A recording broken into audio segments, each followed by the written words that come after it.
Como consecuencia de esta conversación, Crisanto no cumplía un mes de residencia en la metrópoli cuando recibió el nombramiento de juez primero de lo criminal, empleo de grande responsabilidad e importancia. La seguridad pública, la vida de los ciudadanos, la honra de las familias quedó a cargo del insigne licenciado del pueblo de la Encarnación. Tomó posesión de su empleo con toda solemnidad, pasó a la cárcel de Corte a hacer una visita de presos. Se informó de las causas que había pendientes, tomó lenguas del escribano, que era un hombre vivaracho y familiarizado con los autos criminales, visitó a sus compañeros y a los abogados de más fama sin omitir a su antecesor, don Pedro Martín de Olañeta. En una palabra, entró ya en un círculo de jueces, magistrados y abogados, y ayudado y dirigido por Lamparilla, montó una casa al fiado y con abonos de 20 pesos cada mes a un mueblero de la calle de la Canoa. Tuvo cuanto era necesario para aparecer como un personaje en cierto círculo de la sociedad mexicana que se ocupaba de él y que lo consideraba como una de las notabilidades del interior. Los que lo habían conocido y sabían la manera como había hecho su carrera, pensaban de otro modo, pero Lamparilla acallaba esas murmuraciones y aseguraba que su condiscípulo repentinamente había desplegado un talento y sobre todo una perspicacia en los negocios, que él mismo negaría si no hubiese tenido muchas y patentes pruebas. Sea de esto lo que fuere, el viejecito barbero, al recibir la noticia de la rápida elevación de su hijo, se enfermó del susto y estuvo a punto de perder la vida. El cura dijo una misa para que el Espíritu Santo iluminara al nuevo juez y le diese acierto en sus sentencias. Solo el prefecto, al acostarse, le dijo a su mujer: «Gracias a Dios, hija mía, que nos han quitado para siempre esta víbora, que habría concluido por revolver toda la prefectura, comprometerme quién sabe hasta qué punto y hacerme perder mi empleo. Dios y el gobierno se lo tengan muchos años por allá y que lo hagan hasta arzobispo, que mucho me alegraré con tal que no vuelva». 27. Un juez terrible. Más de 2 meses llevaba Crisanto de despachar en su nuevo juzgado sin que hubiese ocurrido nada de notable. Matrimonios desavenidos que se rompían de noche la cabeza e iban a presentarse al día siguiente al juez, cada uno con su queja, la mujer pidiendo que a su marido lo pusieran de soldado y el marido alegando que su mujer lo había engañado yéndose con su compadre el carnicero y que por eso la había golpeado. Heridos en riñas, en las pulquerías, con las tripas de fuera y todavía queriendo pelear con su enemigo. Ladrones, rateros, que le consignaba el gobernador del distrito, en fin, lo de todos los días, nada importante ni complicado. El escribano realmente despachaba el juzgado y hacía con los reos lo que le daba la gana, y se entendía perfectamente con los pillastres de los barrios y con las mujeres de mala vida que le hacían regalitos. El párrafo del periódico causó una reacción en el ánimo de Crisanto y lo entusiasmó sobremanera. Era un caso horroroso que había llamado la atención pública y que debía tener muchas ramificaciones y cómplices. El descubrimiento de la funesta historia y la aprehensión del reo o reos y su castigo en la horca deberían proporcionar al nuevo juez la ocasión de acreditarse y de obtener en consecuencia un lugar en la Corte Suprema de su departamento y quizá después ministro de Justicia y tal vez presidente de la República, y ¿por qué no? La ambición de un fuereño ladino no conoce límites. «Ya sabrá usted el terrible acontecimiento», dijo Crisanto a su escribano luego que llegó al juzgado. «Los envié al hospital porque los dos estaban moribundos, pero eso no es nuevo y ya lo verá frecuentemente», contestó el escribano, componiendo la carpeta del juez y arreglándole el sillón para que se sentara. «¿Cómo? ¿De qué habla usted?» «Pues de los 2 zapateros que se pelearon por una horma que cada uno decía que era suya y se hicieron picadillo a tranchetazos. Acababa usted de salir ayer del juzgado cuando la guardia del principal los trajo. Aquí tiene usted las firmas de las primeras diligencias, con otras comunicaciones del caso. Fuera de esto, nada ha ocurrido. Pues lea y horrorícese usted». El escribano, que ya de nada se horrorizaba, leyó el párrafo que le indicó el juez y puso tranquilamente el periódico en la mesa. «¿No ha venido ningún parte, ninguna denuncia al juzgado?» «Nada», contestó el escribano, «y todo ello no deben ser más que cuentos y exageraciones. Conozco bastante este periódico, que lo que trata es de ganar dinero por todos lados. Si el hecho es cierto, habrá ya dado parte la casera al gobernador o a otro juzgado, pero aquí no han venido consignados más que los 2 zapateros que probablemente habrán muerto antes de llegar al hospital.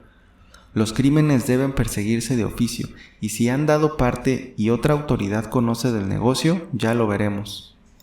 ¿No cree usted que es la ocasión de que este juzgado se acredite por su energía y actividad? ¿Y cómo que lo creo?, respondió el escribano. Un crimen así hace la reputación no solo del criminal, sino también del juez que lo descubre y lo condena a muerte, pues a descubrirlo y a perseguir sin descanso a los cómplices, a prender a medio México, que de los muchos que caigan alguno ha de ser el asesino, y el miedo de la cárcel los hará confesar. Es que la ley, las fórmulas y los procedimientos requieren ¿qué fórmulas ni qué calabazas? México es un país de hechos, y parece que ahora comienza usted a vivir. Lo primero que debemos hacer es llamar al director del Eco del Otro Mundo para averiguar quién es ese marqués o conde que está complicado en el delito. ¿Qué golpe si logramos que fuese al palo un marqués? El escribano no pudo menos que reír. No se ría usted. Lo que se necesita en este país es atrevimiento, y lo demás lo da la fortuna. Vea usted, en vez de oficios y citas que nos harían perder el tiempo, lo mejor es que usted mismo vaya a la redacción, y con cuantas caravanas y atenciones sean posibles, se traiga usted aquí al director o a alguno de los redactores. En caso necesario, use usted la autoridad, y nada tendrán que decir, puesto que ellos mismos excitan a la justicia a que sea inflexible y obre con energía. Pero sería menester que usted firmase «No hay pero que valga». En esta vez déjeme usted obrar y no me haga observaciones, que después en los autos se arreglarán las cosas como deben ser. Cuento con la amistad del ministro de Justicia y con la opinión pública, y ya es bastante con que... El escribano tomó su sombrero y salió en busca de los periodistas, y el juez cerró la puerta y comenzó a pasearse de un extremo al otro de la pieza, con el dedo en la boca, meditando dar un golpe que hiciese ruido en la ciudad. El escribano no se hizo esperar y volvió acompañado del director del periódico, de cuyas señas y gestos quizás nos ocuparemos otra vez. «Amigo y señor», le dijo el juez, luego que vio al periodista, tendiéndole la mano, sentándolo en su propio sillón. «Nos va usted a hacer un gran servicio, o mejor dicho, un servicio a la sociedad. Mi persona, mi periódico, los redactores, la imprenta, todo está a disposición del señor juez. ¿En qué puedo servirlo?» «Me va usted a revelar», le contestó el juez, mostrándole el párrafo del periódico, «el nombre del personaje que fue causa del crimen, o mejor dicho, que es cómplice y debe ser castigado». «Imposible, señor juez, es un secreto que no puedo descubrir. Perdería mi reputación, mi crédito, hasta mi vida, si divulgara lo que se comunica a la redacción en el seno de la confianza». «Es que», le interrumpió el juez, «el secreto quedará guardado, y aunque yo lo sepa de boca de usted y tenga que obrar en consecuencia, ni constará el nombre de usted en la causa. Ni yo ni el escribano, bajo la fe de funcionarios públicos, diremos jamás una palabra. Puede usted estar seguro de eso». «En ese caso, confiando en la palabra de usted y por hacerle un servicio, le referiré lo que ha llegado a mi noticia, y por cierto, qué buenos pasos y dinero me ha costado. Lo que yo deseo, como usted puede bien figurarse, es que mi periódico sea no solo el mejor periódico de México, sino del mundo entero.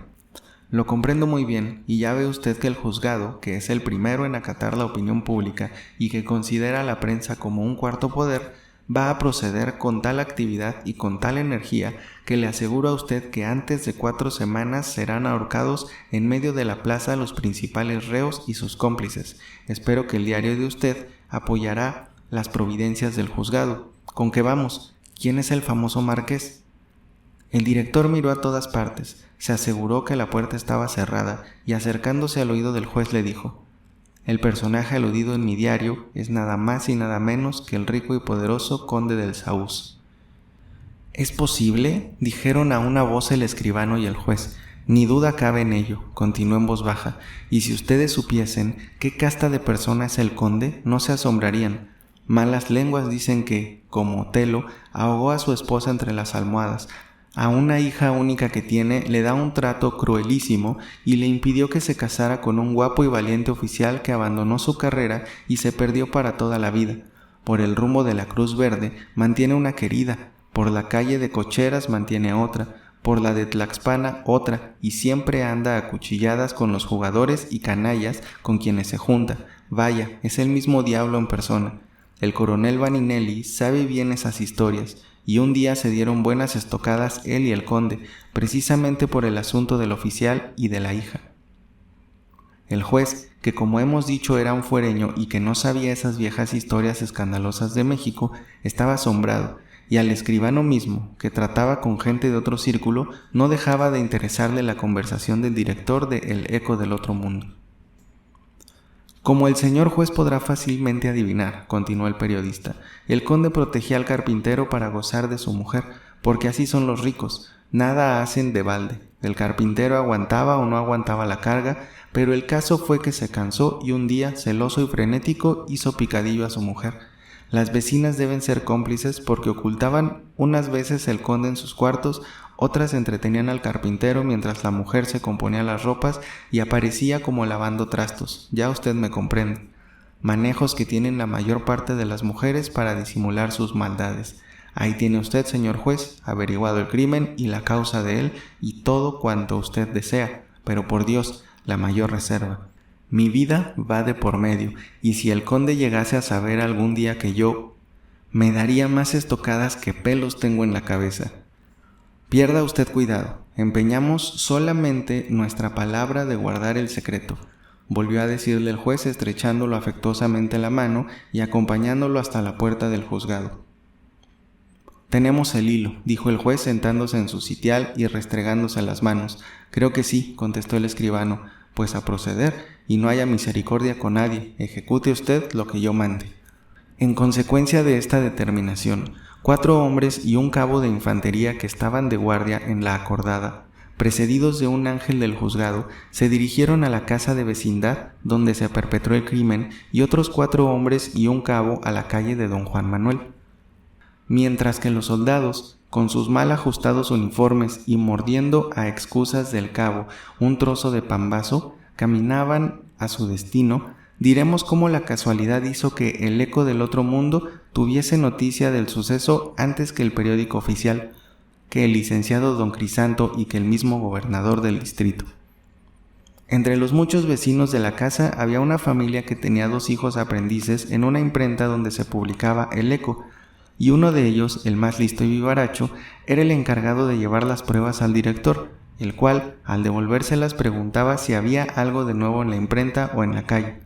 El muchacho ya le contaba de un ladrón ratero que vio correr llevándose un rebozo, ya de 2 criadas que se desmechaban en una esquina, ya de un perro rabioso que perseguían los serenos. El entendido director se aprovechaba de estas y de cuantas noticias adquirían por cualquier lado, las desfiguraba, las aumentaba, las acompañaba de alarmantes comentarios y llenaba así en parte su variada gacetilla.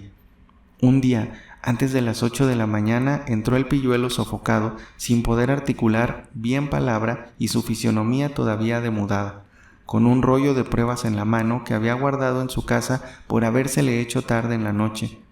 «Tú tienes algo», le dijo el director quitándole las pruebas de la mano. «¿Te han reñido en tu casa? ¿Te han maltratado en la imprenta? ¿Te has peleado con alguno en la calle? Tienes todavía los cabellos erizados como si hubieses visto a un difunto».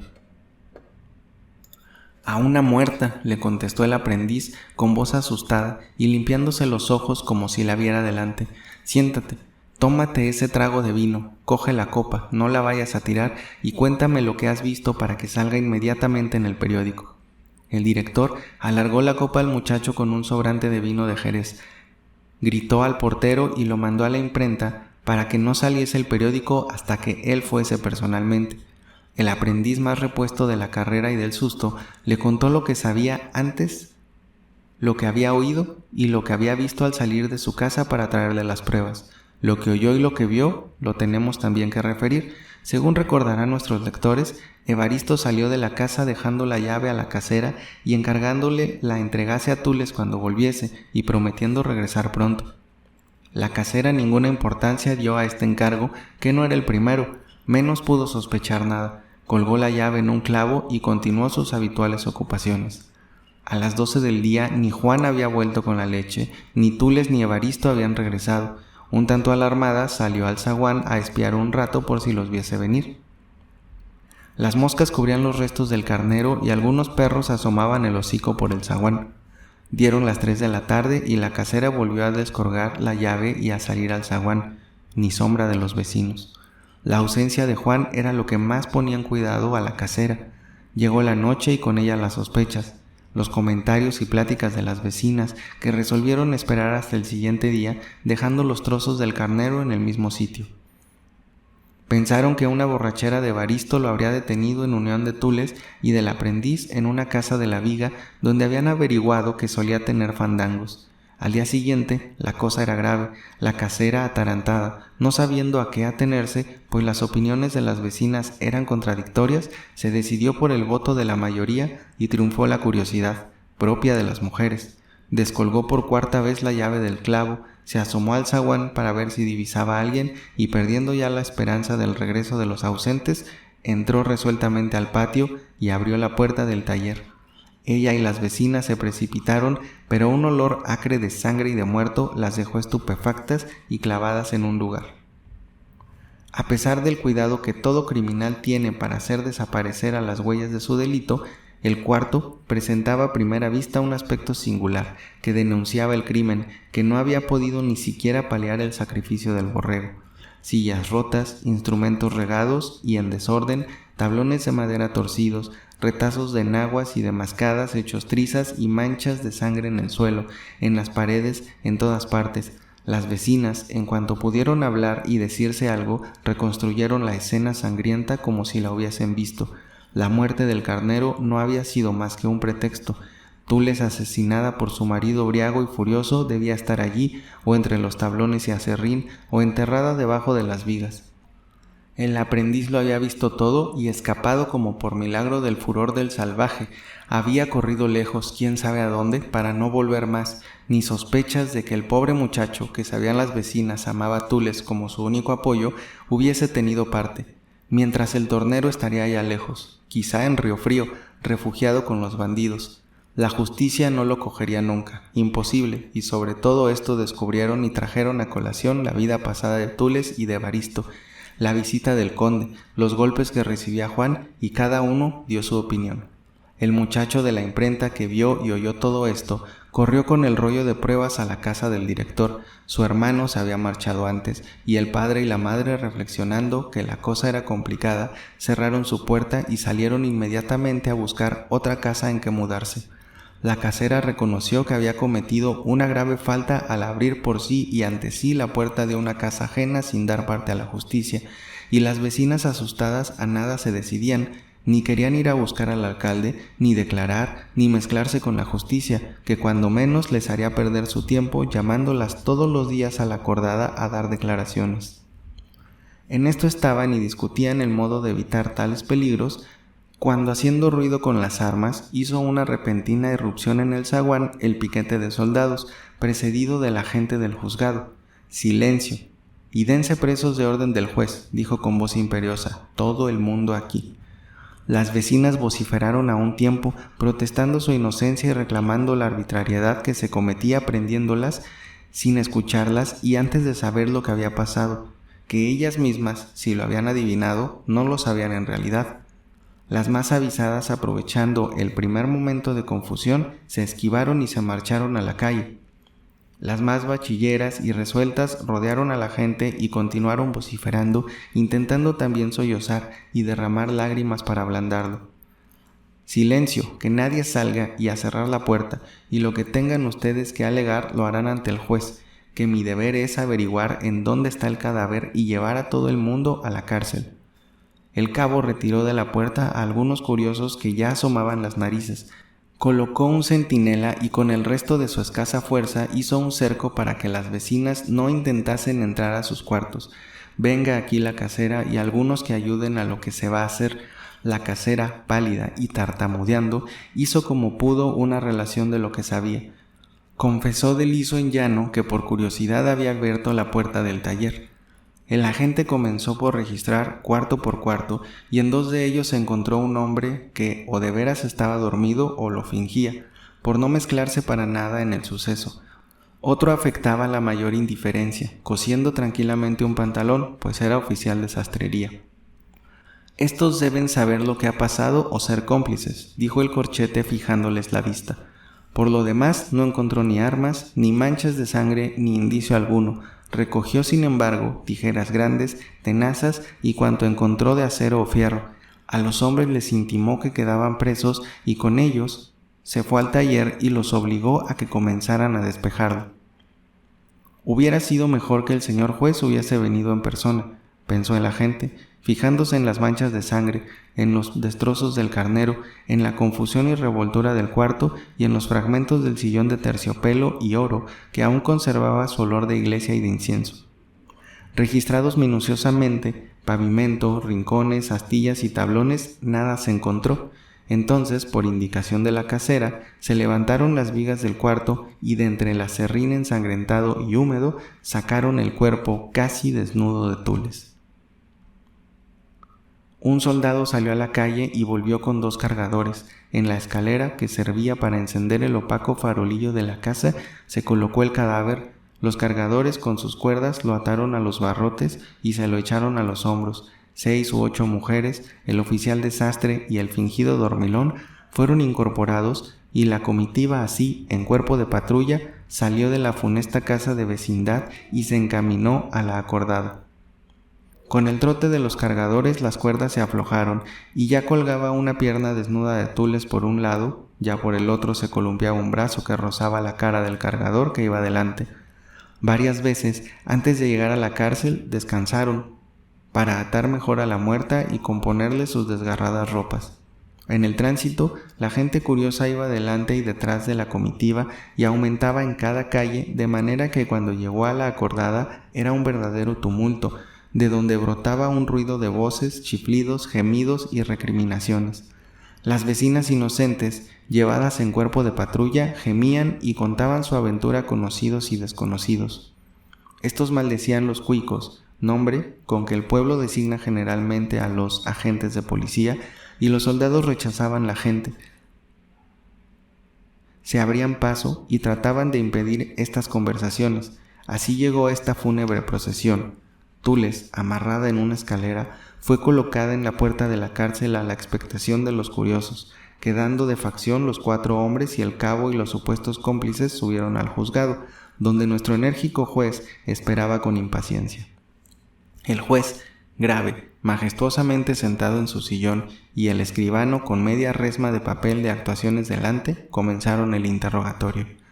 Como sucede entre mujeres y mujeres que, aunque inocentes, tenían mucho miedo a la cárcel y al juez, tartamudearon, se pusieron descoloridas y coloradas, y cada una hizo a su modo la relación de lo sucedido, procurando más bien salvarse que no decir la verdad, de modo que resultaron contradictorias sus declaraciones. No cabe duda, dijo el juez, están convictas y confesas, son cómplices por lo menos y han ayudado a ese horrible festín en que poco faltó para que se comieran a esa pobre mujer. En cuanto a los hombres, ya les interrogaremos esta tarde, que se los lleven a la cárcel, lo mismo que a las mujeres, y que todos queden incomunicados.